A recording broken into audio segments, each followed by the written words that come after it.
एक आदमी जंगल में कुछ अजीब देखता है। थोड़ी दूरी पर एक बच्चा लड़खड़ाते हुए चलता दिखाई देता है, जैसे किसी ने जानबूझकर उसे रास्ते के किनारे छोड़ दिया हो। और हैरानी की बात यह कि उसके मुंह में कोई अजीब चीज चबाई जा रही थी। आदमी को लगा कि शायद उसकी आंखों का धोखा है, इसलिए उसने सोचा कि वापस शहर लौट जाना ही ठीक रहेगा। लेकिन तभी कुछ कदम चलने के बाद ही उसे एक और बच्चा दिखाई देता है। चारों तरफ कोई और नजर नहीं आता, तो आदमी सोचता है कि यह बच्चा शायद रेगिस्तान में भटक गया है। वो उसके पास जाकर पूछता है कि क्या उसे मदद चाहिए। बच्चा कहता है कि उसके माता पिता का कोई पता नहीं है। जैफ को बच्चे पर दया आती है। वो उसे उठाकर साथ शहर ले जाने का सोचता है, लेकिन हैरानी की बात यह होती है कि बच्चा बिना कुछ कहे सामने की तरफ बढ़ता जाता है। जैफ को लगता है कि बच्चा अकेला है और डरा हुआ है, तो वो उसके पीछे पीछे चल पड़ता है। आधे घंटे तक रेगिस्तान में चलने के बाद सामने एक ऐसी जगह आ जाती है जहां कोई नेटवर्क नहीं है, एकदम सुनसान इलाका। जैफ बच्चे को रोकता है और अपनी बची हुई पानी की बोतल से उसे पानी पिलाता है। पर जैफ को नहीं पता होता कि उसका यही एक भला काम उसके लिए एक भयानक बुरे सपने की शुरुआत बन जाएगा।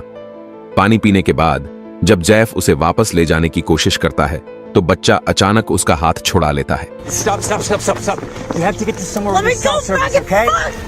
पहले जैफ को लगता है कि बच्चा शरारती है, लेकिन जब वो अजीब सा व्यवहार करने लगता है, तो जैफ सोचता है कि शायद बच्चा मानसिक रूप से अस्वस्थ है।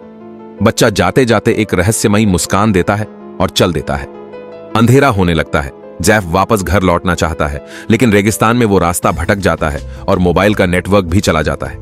थक हार कर वो एक गुफा ढूंढ लेता है ताकि रात वहीं बिता सके। लेकिन तभी उसे किसी आवाज के आने का एहसास होता है। डरते डरते वो उस आवाज की दिशा में जाता है और देखता है कि वहां एक खाई जैसी घाटी है। जब वो और नजदीक जाता है तो देखता है कि वहां एक घर है जिसमें रोशनी जल रही है और एक औरत घर के बाहर खड़ी है। जैफ को बहुत खुशी होती है। वो खाई के किनारे लगे सीढ़ी से नीचे उतरने लगता है, लेकिन सीढ़ी आधी ही होती है, इसलिए उसे मजबूरी में बगल में लगी लोहे की जंजीर वाली सीढ़ी से नीचे जाना पड़ता है। उसे नहीं पता होता कि यही सीढ़ी उसे एक भयानक दुःस्वप्न में ले जाएगी। जैफ घर के पास पहुंचता है और कई बार दरवाजा खटखटाता है, लेकिन कोई जवाब नहीं मिलता। घर में रोशनी जल रही होती है और उसे लगता है कि कोई अंदर है। आखिरकार वो सीधा उस औरत के सामने पहुंच जाता है और कहता है कि वो रेगिस्तान में रास्ता भटक गया है और थोड़ी मदद चाहिए।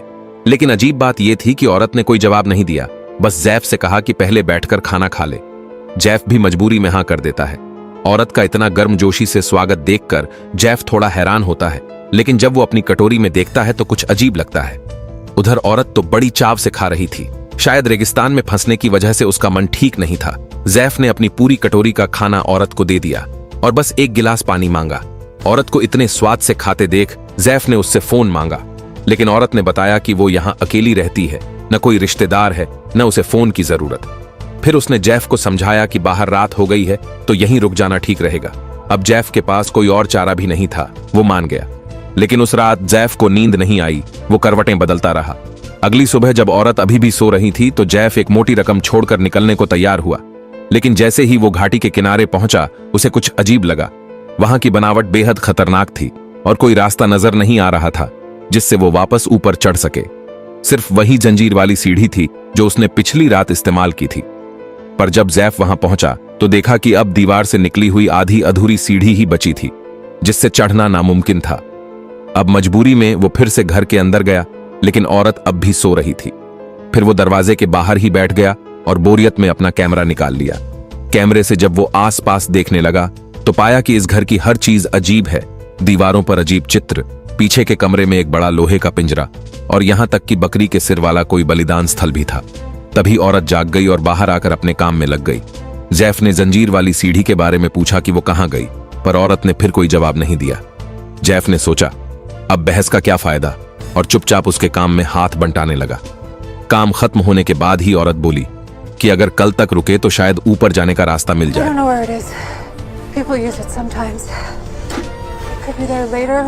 जैफ ने दूर से अधूरी सीढ़ी की ओर देखा और सोचा एक बार कोशिश करके देखी जाए, लेकिन इतनी ऊंची और खड़ी खाई पर ऐसे ही चढ़ जाना आसान तो नहीं था। कई बार कोशिश करने के बाद आखिरकार उसने हार मान ली। इसके बाद जैफ ने अपने पूरे बदन पर लगी धूल मिट्टी साफ करनी शुरू कर दी। औरत यह देखकर बेहद उत्साहित हो गई और फौरन पानी लाने और उसके कपड़े धोने की पेशकश की, लेकिन जैफ ने सख्ती से मना कर दिया। इस वक्त वो बस किसी तरह शहर लौटना चाहता था। औरत ने पूछा, क्या तुम्हारी पत्नी तुम्हारा इंतजार कर रही है? जैफ थोड़ा हैरान रह गया। उसने कहा कि वो तो खुद इस हालत में नहीं जानता कि कभी उसकी कोई पत्नी होगी भी या नहीं।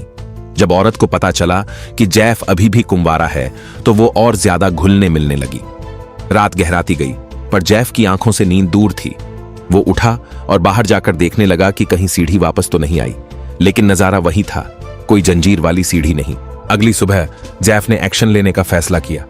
उसने दराज से एक फावड़ा निकाला और अकेले ही चढ़ाई शुरू कर दी।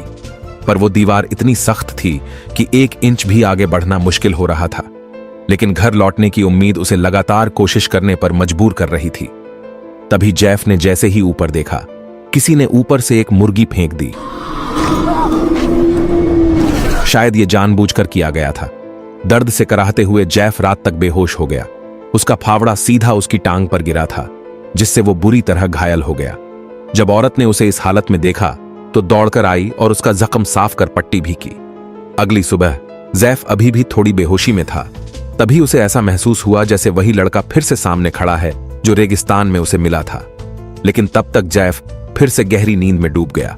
लगभग आधा महीना बीत गया, तब जाकर जैफ का शरीर इस काबिल हुआ कि वो घर के बाहर कुछ कदम चला सके। लेकिन जब वो बाहर गया तो देखा कि जंजीर वाली सीढ़ी अब भी नहीं लौटाई गई थी। गुस्से से तिलमिलाकर उसने घर में घुसकर उस औरत को खींचते हुए बाहर निकाला और जोर जोर से चिल्लाने लगा, सीढ़ी कहां है? तुमने मुझे यहां फंसा दिया है।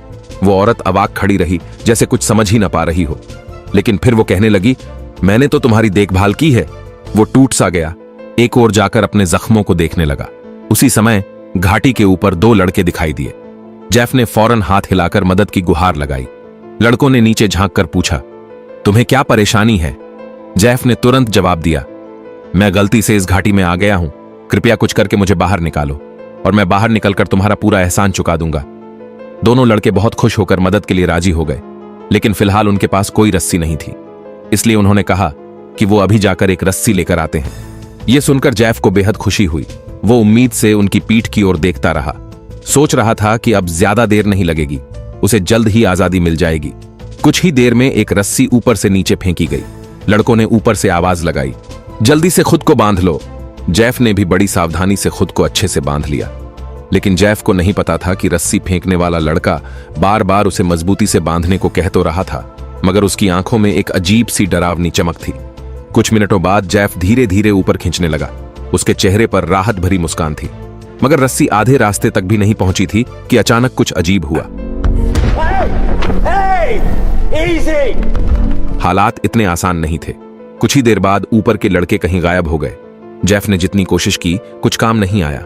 अब वो आधे रास्ते में ही हवा में लटक रहा था। उसके पास एक ही रास्ता बचा, अपने हाथों की ताकत से ऊपर चढ़ने की कोशिश करना। मगर तपती हुई धूप और रेगिस्तानी गर्मी ने उसे धीरे धीरे बेहोशी की ओर ढकेलना शुरू कर दिया। तभी ऊपर से कोई तरल पदार्थ उस पर गिरा। जैफ चौंक गया, क्योंकि ऊपर का लड़का अब वहां पेशाब कर रहा था। ये उसके लिए अपमान की पराकाष्ठा थी। वो अब भी हवा में झूल रहा था और ऊपर के लड़के उस रस्सी को झुला रहे थे, जैसे किसी खिलौने के साथ खेल रहे हों। इतना ही नहीं, वो पहला लड़का जो रेगिस्तान में भटक गया था, वो भी उन्हीं में से एक निकला। अब जैफ को साफ समझ आ गया था, ये लड़के जैसे कोई पूरा गिरोह हैं, शायद एक परिवार जैसा, जो यहां फंसे हुए लोगों के साथ खेल खेलते हैं। जैफ हवा में झूलते हुए मदद की गुहार लगाता रहा, मगर कोई असर नहीं हुआ। अंत में जब वो पूरी तरह टूट गया, तब जाकर लड़कों ने रस्सी को हिलाना बंद किया। जैफ का सिर एक चट्टान से टकराया और वो बेहोश हो गया। जब उसकी आंख खुली तो रात हो चुकी थी, मगर उसने हार नहीं मानी। वो अब भी किसी भी तरह इस जगह से निकलना चाहता था। उसका शरीर अब पूरी तरह थक चुका था। तभी पीछे से वही औरत आई जिसने उसके जख्मों की देखभाल की थी। उसने जैफ की हालत देखी और उदासी में बोली, तुम इतनी मेहनत क्यों कर रहे हो? थोड़ी ताकत बचाकर रखो। जैफ ने झट से पूछा, ये लड़के कौन हैं?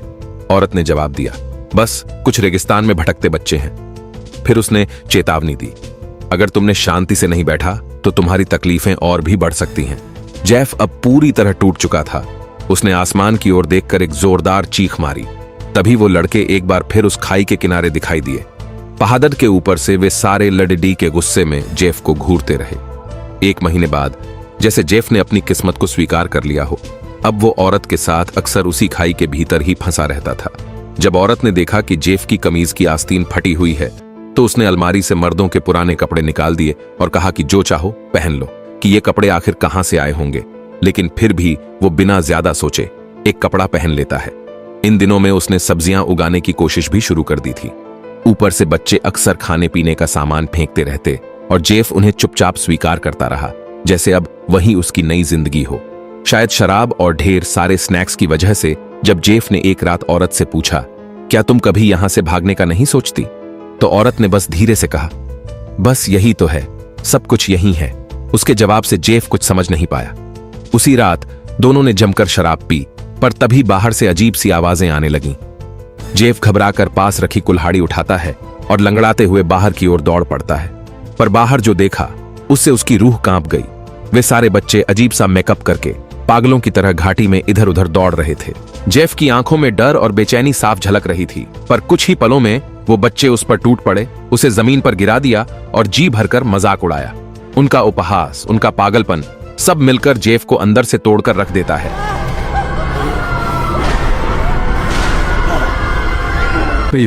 वो अंदर भागकर औरत से पूछता है, ये सब क्या है?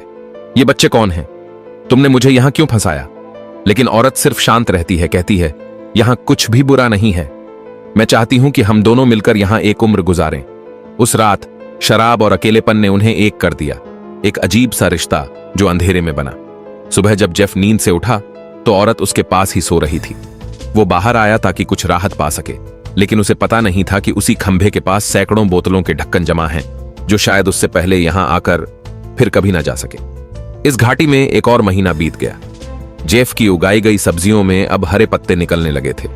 उन लड़कों में से एक उसकी सब्जियों को देखकर बड़ा उत्साहित हो गया। उसने जेफ से पूछा, ये सब्जियां तुमने कैसे उगाई? यहीं से जेफ को एक उम्मीद की किरण दिखी। उसने सब्जी उगाने की थोड़ी बहुत जानकारी देकर लड़के का भरोसा जीत लिया। इतना ही नहीं, वो लड़का उसे इनाम में एक बोतल कोल्ड ड्रिंक देने का वादा करता है। जेफ के चेहरे पर हल्की सी मुस्कान लौट आती है। अब शायद भागने का रास्ता खुलने वाला है। रात के वक्त जेफ ने दीवार पर टंगी तस्वीरों को गौर से देखा। उसे ऐसा लगा जैसे उन तस्वीरों में कुछ भाव उमड़ रहे हों। औरत ने बताया, ये मेरी दादी हैं। वो हमेशा से इसी वीरान रेगिस्तान में रहती थीं।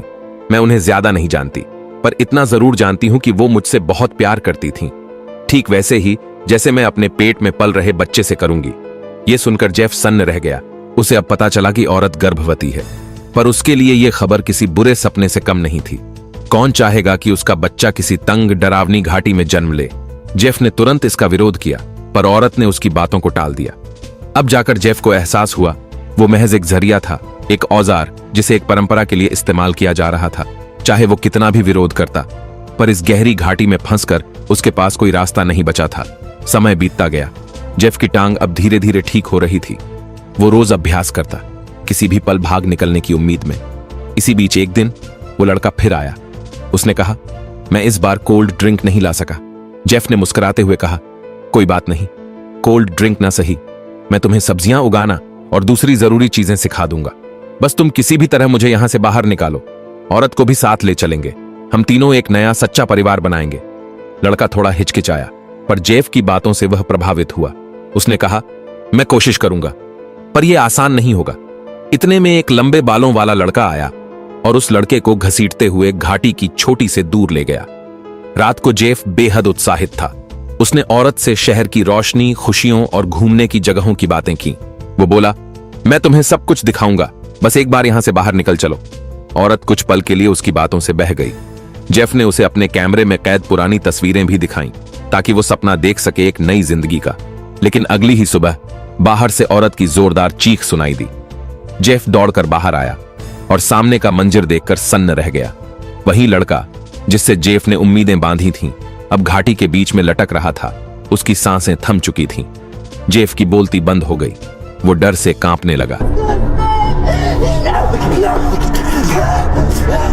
औरत जमीन पर बैठकर फूट फूट कर रो रही थी। उसी पल जेफ की आंखें खुलीं। सच्चाई अब उसके सामने थी। ये सारे लड़के इसी घाटी में जन्मे थे, इसी परंपरा के तहत पले बढ़े थे, और उन्होंने ही जेफ को इस घाटी में फंसाया था ताकि वो उनके कबीले की नई पीढ़ी को जन्म दे सके। एक ऐसा भयावह सच जिससे अब बचना नामुमकिन लगने लगा। अलमारी में रखे ढेरों मर्दों के कपड़े और दरवाजे के खंभे पर जड़े शराब की बोतलों के ढक्कन, ये सब इस बात के साफ संकेत थे कि इस जाल में फंसने वाला सिर्फ जेफ नहीं था, पर अफसोस वो उस आखिरी मौके को भी चूक चुका था जब उसके पास कुल्हाड़ी थी। अब जाकर जेफ की आंखें खुलीं, पर तब तक बहुत देर हो चुकी थी। वो औरत अब गुस्से में पागल हो चुकी थी और हाथ में लकड़ी का तख्ता लेकर जेफ पर टूट पड़ी। 5 महीने बाद जेफ अब एक लोहे के पिंजरे में बंद था। उसकी आंखों में होश नहीं और उसकी जुबान पर सिर्फ पागलपन की बड़बड़ाहट। लेकिन उसी दिन घाटी के पास एक लड़की घूमती हुई आई। उसने जेफ की बेताबी को सुना। पिंजरे की सलाखों तक पहुंचकर जेफ ने बेहद धीमी आवाज में उससे मदद की गुहार लगाई। लड़की को जैसे ही समझ आया कि जेफ को यहां बंदी बनाया गया है, उसने वादा किया, मैं अभी जाकर पुलिस को लाऊंगी। जेफ को पहली बार एक सच्ची उम्मीद नजर आई, मगर खुशी ज्यादा देर टिक नहीं पाई। लड़की को उसी वक्त उन लड़कों ने पकड़ लिया और जेफ के सामने ही उसकी आखिरी उम्मीद की गर्दन तोड़ दी। जेफ पूरी तरह टूट चुका था। रात को वो औरत एक कप लेकर आई। जेफ ने इस बार झुककर उसे मनाने की कोशिश की। वो बोला, मैं मान गया, बस मुझे बाहर निकाल दो। लेकिन औरत का चेहरा बिल्कुल भी नहीं बदला।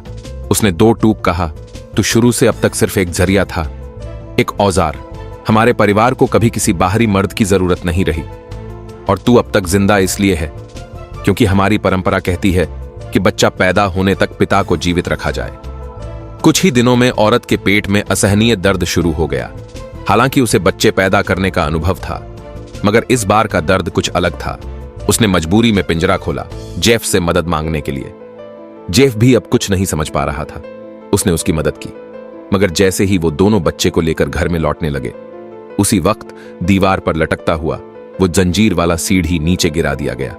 जेफ की नजर जैसे ही उस पर पड़ी, वो सब कुछ भूल गया। वो पागलों की तरह दौड़ते हुए उस सीढ़ी की ओर लपका और पीछे औरत दर्द से चिल्लाती रही। जैसे ही वो सीढ़ी के पास पहुंचा, ऊपर देखा तो वही लड़के चोटी पर खड़े उसका इंतजार कर रहे थे। पीछे से बच्चों की मासूम आवाजें सुनाई दी। बच्ची हो गई है, औरत ने एक बच्ची को जन्म दिया था। जेफ सब भूल गया, बच निकलने की सोच, जंजीर की सीढ़ी, सब कुछ। नजरें उस मासूम नवजात पर टिकी थीं और औरत मुस्कुरा रही थी। उसने कहा, अब ये बच्ची मेरी विरासत को आगे बढ़ाएगी, हमारा कबीला कभी खत्म नहीं होगा। जेफ कुछ पल के लिए सच में सब कुछ भूल गया था, लेकिन तभी पीछे से आया खामोश अंधेरा और एक झटका।